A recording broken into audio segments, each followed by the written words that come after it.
there! You probably clicked on this video because you're either interested in animation or you happen to watch my short film, To Me Sincerely You Part 1. If you haven't seen it yet, may I suggest your next video on your watch list for today? Yeah? Yeah? Yeah? But seriously, only if you want to. You must be busy. I totally get it. It's fine. You don't have to. If you're busy, that's cool, but it would make me happy if you made the time to watch it. But if you're still here, then hello! I'll be talking about how I animated my first ever short film starring one of my OCs, Fiona, or Fifi for short. She's curious, sweet, soft-spoken, a bit sad, sorry Fifi, but most of all, she represents my present. She embodies what I am and what I have been feeling for a long time. It's a bit difficult for me to express these types of emotions, because if I talk about them like a normal person, there's like a 98% chance that I'll start to cry. I don't know why that happens. I might not even be talking about the saddest thing. I could just be showing my deepest appreciation to someone, and I'll still probably cry if I say them out loud. That's one of the reasons why I'm not as open as I want to be. But I swear to God, the moment that I learn how to talk about my feelings without crying, I will be in. So while I work on that, time for plan B. As a creative, what better way to get out your feelings than to make art out of it? And to make it more special, I decided that this project would be a birthday gift to me, meaning that my deadline to complete this project would be my birthday on October 1st. Wake up! It's the first of the month! I always wanted to have my characters animated. It's been a dream of mine since I was a kid, and I wanted to make it come true. For her. But since I have no money to hire an animator to help me, I decided to take matters into my own hands and just do it myself. What could go wrong?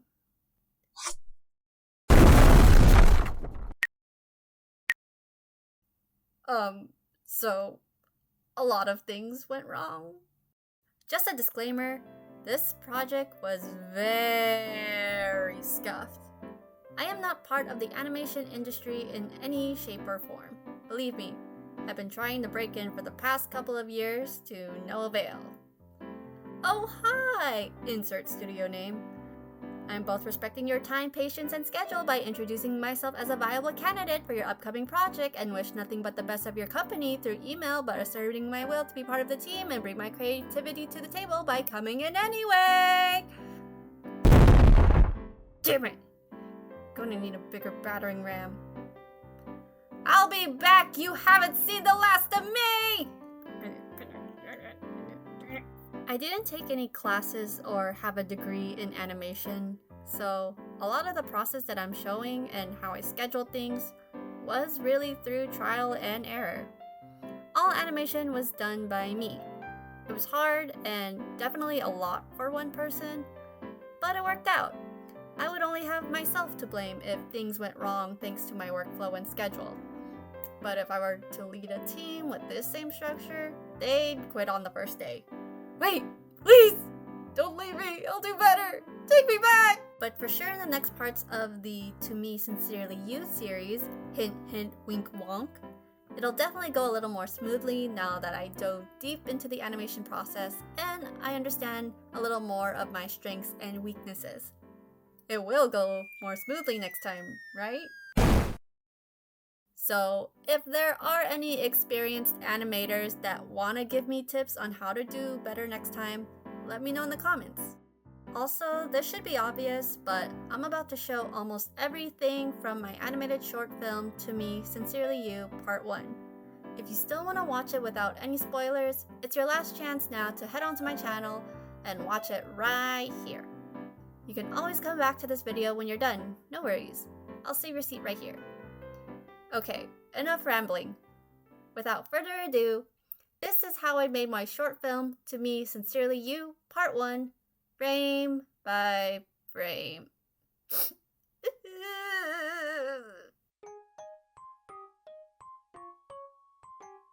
Like any good story, I wrote the script that would serve as the foundation to this entire project. Now, this script isn't your typical script where characters engage in dialogue or stage directions are being written out. Instead, this script is actually a letter that I wrote to myself during the time where I wasn't feeling too great about my life. In fact, this is a letter for the me today. Not me in 5 years, not me 5 years ago, the me in the present, hence why the title is called To Me Sincerely You. As I wrote this letter, instead of just dwelling into these waves of sadness and simply writing out what I was feeling, I took the approach of writing more positive affirmations and remind myself that yes, I am that that I have done so much and that I am strong enough to do even more. That's a much more fun message to animate, and it did help me get out of this negative swamp of a mindset. Get out, me swamp! See, even Shrek wants me out of here. And if you have noticed the part 1 in the title, you guessed it. The letter from this video is actually one of a few other letters that I wrote to myself that I also plan to animate in the future. Again, hint hint, wink wonk. I started writing these letters back on December 16, 2024, so this project really did come a long way. I originally was hoping to animate all of my letters before the end of this year, but then I actually started animating the first video and saw how much time it took, and I'm like, oh, this is a lot. So I decided to make this a yearly project in addition to all the other art I wanted to make. And speaking of art,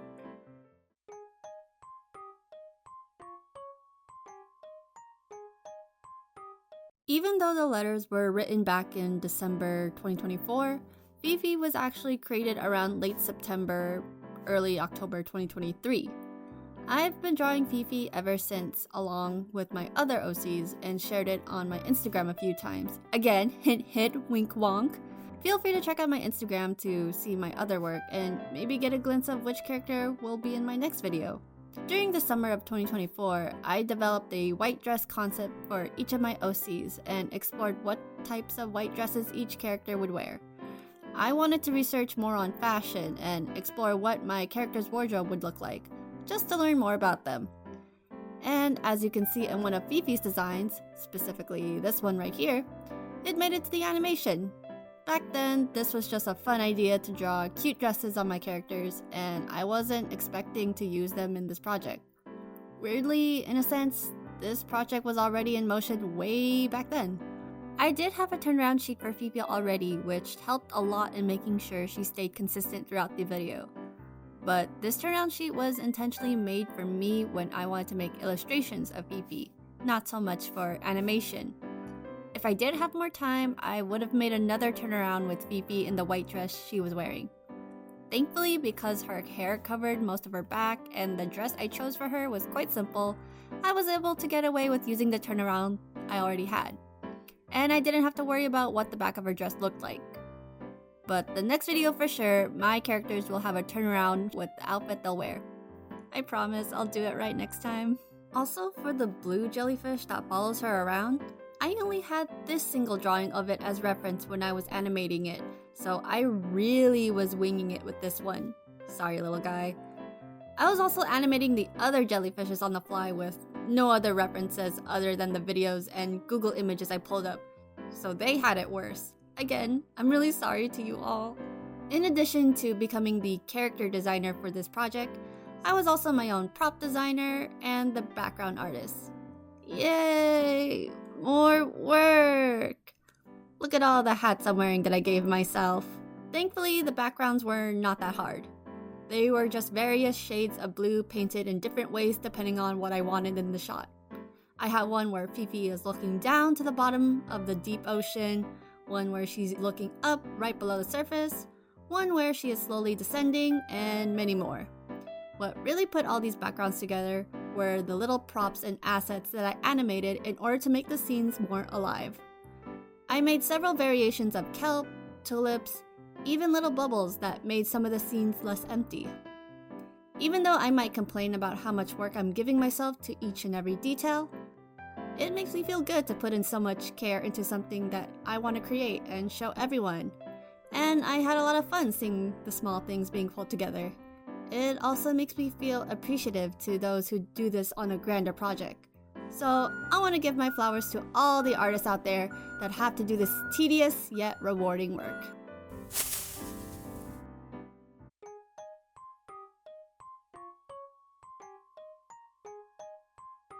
We're only in the beginning of this project, and you'll already start to see how messy this production is. Usually, since this is a story-based animation, the logical thing to do after writing the script would be to do the storyboard, the blueprint that shows the layout of each scene. Then after that is when you start developing the music so that my music guy, aka my boyfriend, can get a sense of how the music is supposed to progress with each scene.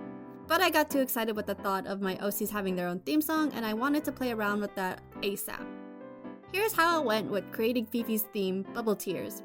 Apologies for the muffled audio, but honestly, we were low-key cooking. Thanks. Kind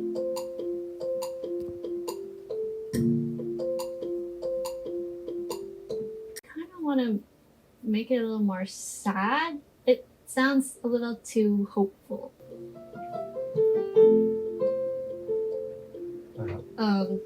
That kind of ruins the climax, actually. Oh, this is the... Wait, no, I don't think I'm at the climax. Oh, where are you at? So, it'll just start off like that. Uh-huh. And then as they sink into the depths of the abyss, right? Okay. Let me try flute. No. It was like, ooh, Zelda. Ooh. Which one is this one? Saint Trem EP. What? I don't know. Oh, Studio Trem EP. What does that mean? Tremolo is a music term that I don't know. We started developing the music Bubble Tears around March 2025, so it took a couple of months from the time the letters were written before any real work was done to this project. At this point, the music wasn't completely finished, and we just got a feel for the mood we wanted to go for. The music does get refined much later in the process.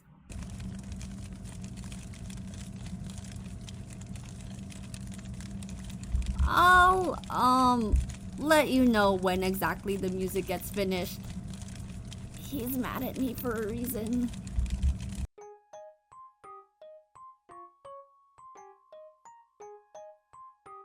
Now let's talk about storyboards. With storyboards, this is where I sketch a rough idea of what I want in each scene to look like in terms of scene composition, story direction, and character animation. Now, the timing of the animation is heavily based on how long I wanted each text from my letter to appear on the screen, which does affect the duration of each scene. That's why in the notes of each board, it includes each part of my letter that correlates to what is being shown in the short. As you can see from these boards, they're pretty messy. Even my handwriting looks like shit. I didn't use any special programs for storyboarding like Toon Boom. I just grabbed the template from Google, imported it into Procreate, and drew on top of it. But hey, it gets the point across at the bare minimum, and thankfully each scene isn't too complex, so I was able to get away with what I have, and I can decipher what each board should include when I do the actual animation. Again, since I'm the only one animating this, I didn't have to hope that whoever I pass this on to can understand my chicken scratch so they can do their work. I know that usually after these storyboard thumbnails are made, it would be turned into an animatic to figure out the timing and all that, but again, the deadline was coming, so this step had to be cut out and I had to wing it with the rough animation. Now that I have a general sense of what I want animated, it's time for the most laborious part of this project. Let's go!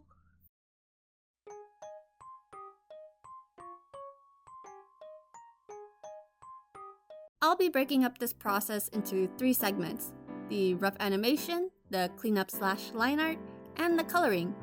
The programs that I use to draw and animate each frame are Procreate and Adobe After Effects. I know that Procreate Dreams and Adobe Animate exist, and maybe those programs were probably much better to work with since they were built for animation.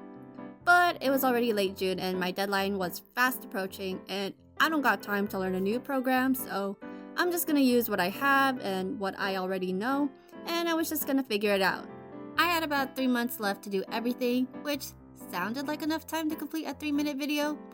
It was in fact not enough time.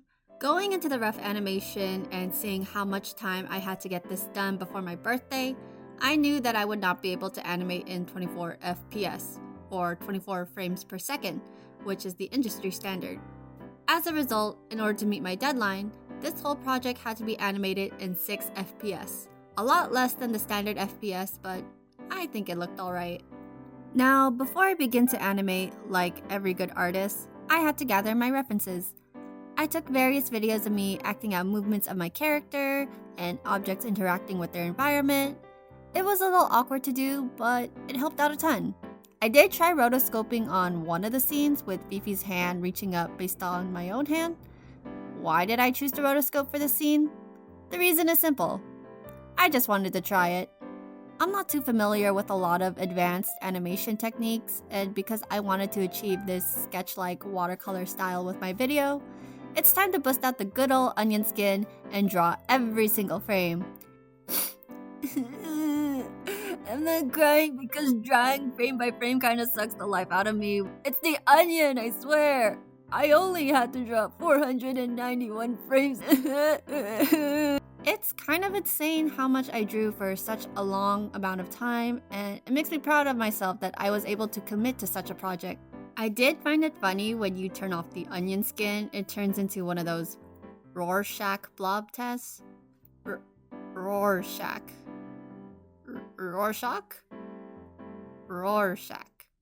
Alright, now, tell me what you see. I see an image of my brain just being clouded. And it's foggy because I'm just thinking about so many thoughts and they keep racing a mile a minute because I can't help but be anxious all the time, and who knows if tomorrow will be any better, and I think you need new glasses because this is just a girl swimming up. Oh, that's pretty cool.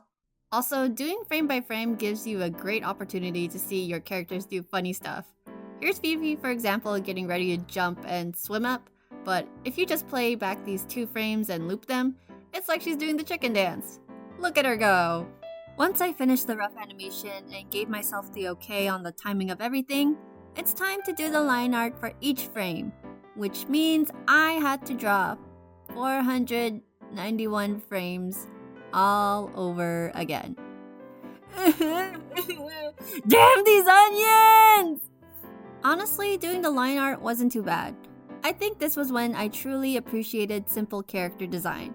Because Fifi's design was pretty easy to draw, the line art was done fairly quickly, and I didn't have to spend too much time on it. The brush that I used was the crayon brush by Olguioo, I'm so sorry if I pronounced that wrong, which is a nice textured brush that gave the art a bit of a more playful, softer feel. I really do love this brush, and it's a brush that I've been using for my other artwork. The only downside of using this brush for animation is that it makes the next part a bit more difficult. Because I used a textured brush for my line art and the art style is supposed to look like something from a sketchbook, there are little gaps in between the line art, which means that I can't just drag and drop a color right onto a reference layer. It would just go out of the lines. And because I'm using the default Eagle Hawk brush for coloring, which is another textured brush that's less opaque but builds up color when you go over an area more than once, making it similar to watercolor, I can't just color directly onto the canvas. If I do that, it'll blend with the background color, making the character or prop appear see-through, which is something that I did not want to achieve. Plus, if I wanted to maintain the texture the brush gave, I would have had to manually paint over each area that needed color. So, in order to resolve this without sacrificing the effect that I wanted, I took in the extra step to lay down a solid color base of the subject I'm trying to color, set that to white, make a clipping mask layer on top of that, and then proceed to color each part that needed to be colored. Oh yeah, did I mention that I had 491 frames and had to color all of them? Can someone clean up all these onions, please? I may be crying here, but at least the animation is done.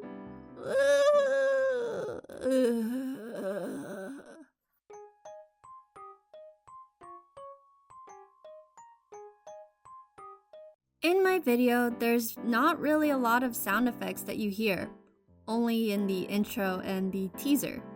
Would it be easier and faster if I had just used royalty-free audio? Yeah, of course. It would have been a lot easier and faster if I just searched for them on the internet. But I have always been interested in how Foley artists do their work. Foley artists are the people responsible for creating and recording the sound effects you might hear in media.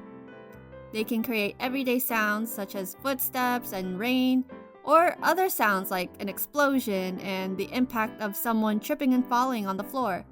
Foley artists will most of the time use simple objects and play around with them to create the type of audio they need. In my video, I have 3 types of audio that I recorded for: the sound of the waves crashing on the beach, footsteps on the sand, and different water sounds. The first sound was easy to record as I happened to visit a beach when I was traveling to San Francisco. I didn't have any special type of mic when I recorded this audio, so I just used my phone. I held it close to the tide, got my audio recording, and boom, done. All I needed to do is figure out how to edit out the wind and people talking at a later time. Easy peasy. Then I recorded the walking on the sand bit as you hear in the intro of my video. I decided to take measures into my own hands and tried out 2 different methods in achieving the sound that I wanted. This time, I used a little mic that I got from Amazon a while ago to pick up the sound better. The first method I tried was pressing my hand against a pile of rice. Here's what it sounded like.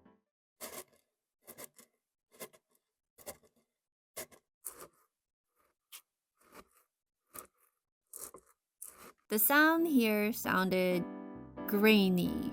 Wow, a bunch of grains sounding grainy. I have such a way with words. Putting it into more detail, the sound was a bit too deep and more rough and coarse than what I was looking for. I know a lot of people don't like that. So then I decided to play with a material that is closer to sand and more refined than rice.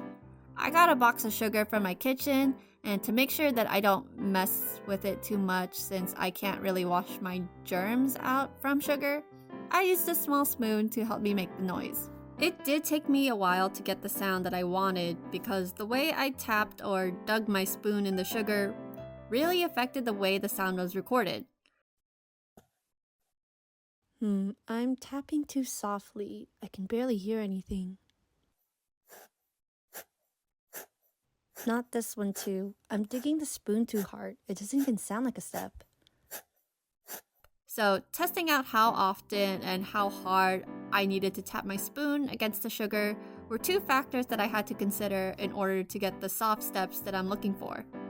And once I got that audio, it was time for the final bit.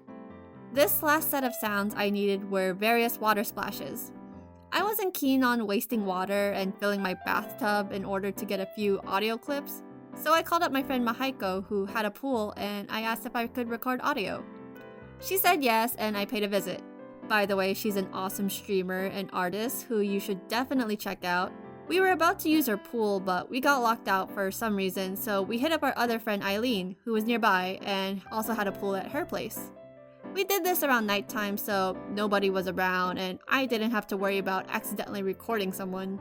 I used my phone again to record the audio, this time with one of those waterproof bags with a strap. I think it was pretty funny seeing 2 of my friends chilling by the pool, and I'm just in the corner dunking my phone in the water at various speeds, trying to see if the difference in impact with the phone making contact with the water can give me the sound I was looking for.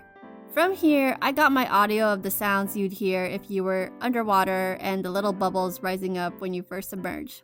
This sound can be found in my teaser for my animated short. Just a reminder, you can find all these videos in my channel. You still there? Great! Can I interest you guys in some foot water? What the hell? This video is sponsored by... I'm just kidding.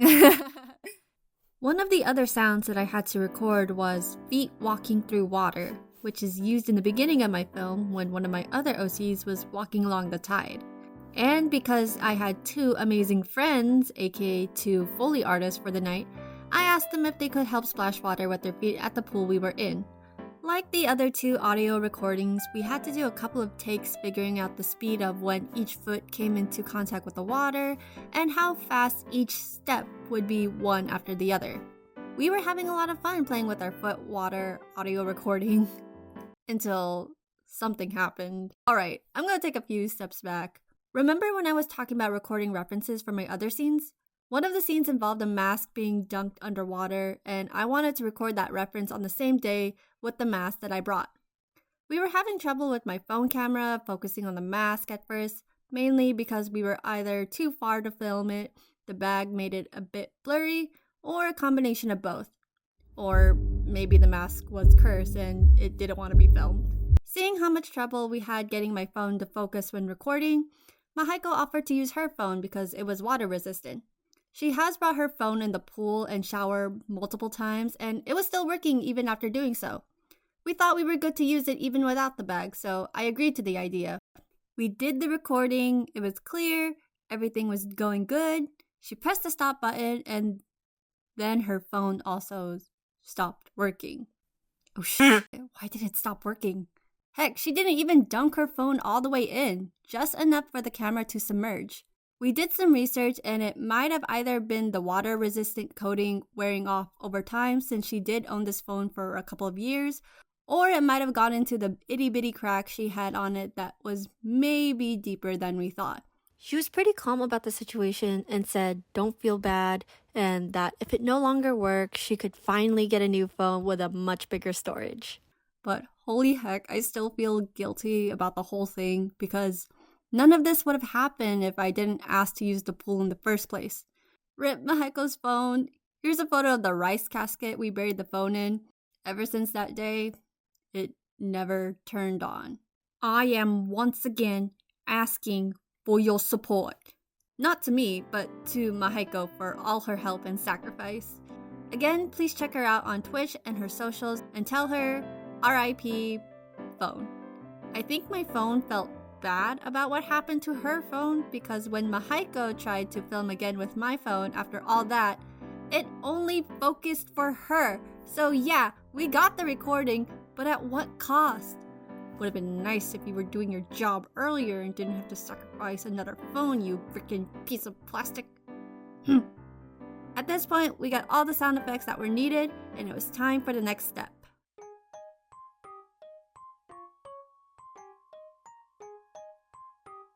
Even though I've had experience with After Effects, it was only for motion graphics and basic character rigging, but I never tried it with post-production work for animation. And it ended up being one of my favorite parts of the production process. I had to do a weird workaround in order to use my Procreate files in After Effects. Since After Effects is part of the Adobe suite, it means that I can work with individual layers from any Adobe program, including Photoshop.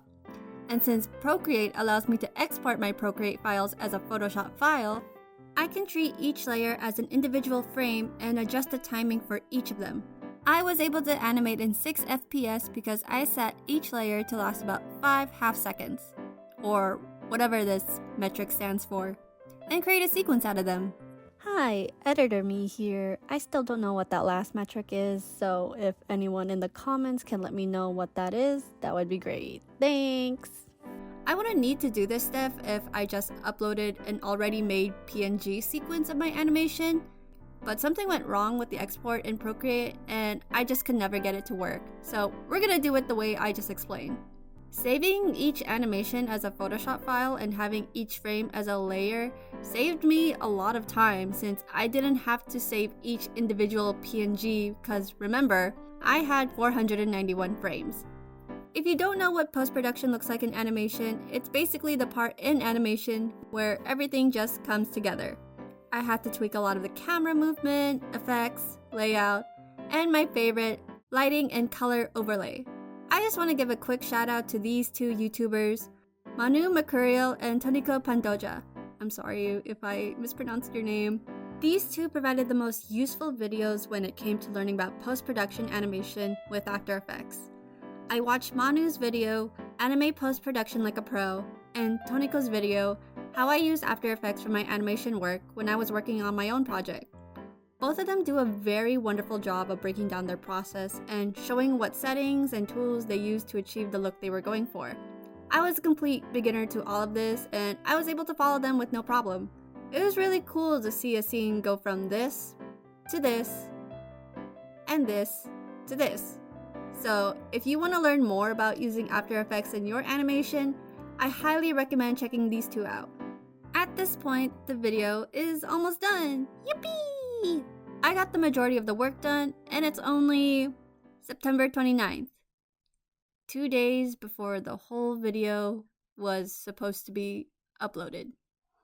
I already uploaded the teaser a few days beforehand, but I still needed the music.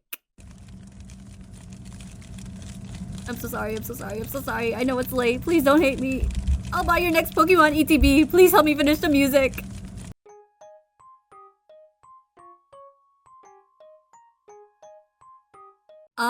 Yeah, the last leg of this marathon was out of my hands, and it's now all up to my boyfriend to finalize it by the deadline I gave him. Again, I'm so sorry. Now, usually the music would be done before the animations, so that I can adjust my animation timing to the music. It's much easier for everyone that way. However, my small brain thought that, oh, my boyfriend is so great, he can just time the music based on the animation speed I set. That's like the worst thing I could ever do to a musician. To remind everyone, the timing of my video was based on how long I wanted each text to appear on the screen. So my boyfriend had to figure out how to create the tempo of the unfinished music we had based on what he was seeing and match the atmosphere of each scene with the rhythm we established earlier this year at the same time. Also, we're both employed, so he can only work on it after his day job. In other words, he only had like a few hours to finish it. I'm so sorry, I love you. Please don't leave me. I'll buy you 2 ETBs! Austin is such a great musician. I don't know how he did it, but despite all the baggage of work that I gave him and me not really helping because I'm illiterate with music, he made it work. And he gave me one of the most beautiful music that I could ever ask for. Something about the repetitive matched perfectly with how I was feeling when I wrote this letter. It's melancholic, but a bit comforting. I was really happy that I got to use it for my short film. Again, Austin is amazing. Please check out his work. His socials are in the description below. And then after putting the music in the video, it was finally done on September 30th, 9:16 p.m. PST. Literally a few hours before my birthday. Damn, it actually happened. This project was one of the most intense things that I've done in my life with the time I gave myself. Because I was so determined to meet my deadline, all I could think about every day was this project. I couldn't eat on time, I didn't exercise as much, I was even kept up at night because I couldn't stop being anxious about it. It got a lot worse the closer I was to finishing the animation and the closer the deadline came. I've heard stories about people losing their Procreate files and their gallery being cleared out of nowhere, and I had the fear that the same thing would happen to me. Not only was I determined to finish my project quickly before my birthday, but I also wanted to finish it quickly before anything bad happened to the program. I would have been crushed if I was almost done with it and Procreate decides to say bye-bye to all my files. Thankfully it didn't happen, but boy did it keep me up at night. And yeah, that's how I made my first ever short film. Thank you guys so much for watching this video, and thank you for waiting for this video to come out. I didn't really expect this video to be over 30 minutes, and yeah, that took a long time. I'll most likely not do Storytime animation this long for a long while. And as far as how I want this channel to go, I definitely still want to upload more polished animation, like To Me Sincerely You with my OCs. And if I just want to talk about art in general, it'll be under this Storytime format, like this video. So yeah, again, thank you guys so much for watching, and I'll see you in the next video. Later!